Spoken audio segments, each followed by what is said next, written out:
Hello, Carlos. Leila. Sa wakas at nagkita-kita ulitan. Ellen?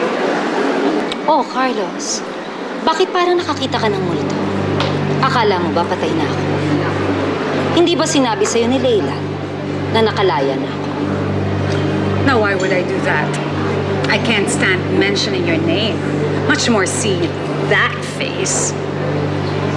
Mrs. Amonte, sobra ka naman kung magsalita. Mayor, ito bang babaeng to ang dinedate niyo? Alam niyo ba na nanggaling sa kulungan niyang babaeng yan?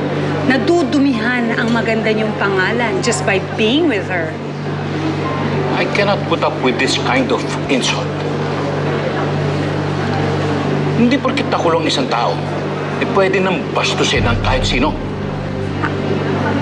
So alam niyong kriminal siya?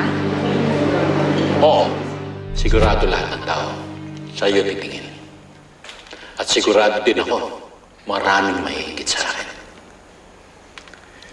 Henry, meron kang kailangang malaman tungkol sa nakaraan ko. Ang alin, ang pagkakakulong mo,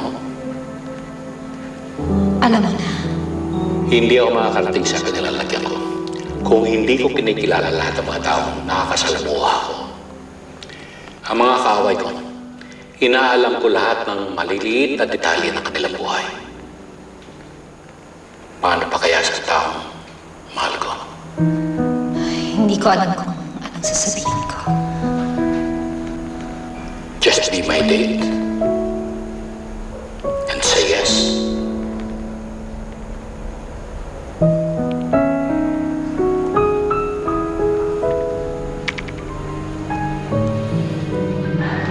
Alam ko ang nakaraan ni Ellen, and it does not matter. Isang kriminal, isang mayor. Bagay. Bagay na bagay. Tama na. Carlos, turuan mo ng magandang asal yung asawa mo. Ellen, let's go. Pakikilala kita kay God.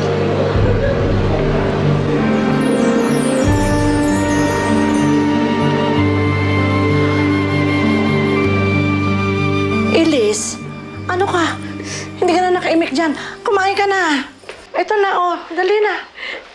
Ayoko. Oh, anong gusto mo?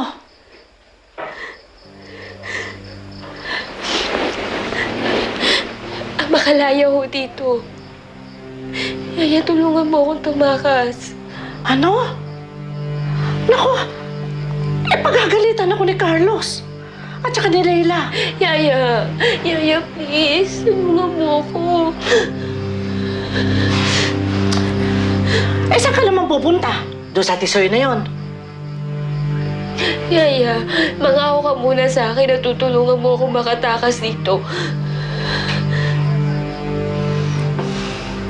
Bilis naman eh. Sige. Promise na. Salamat po. Pupuntahan ko si Tisoy. Yayayain ko siya magtanan kami.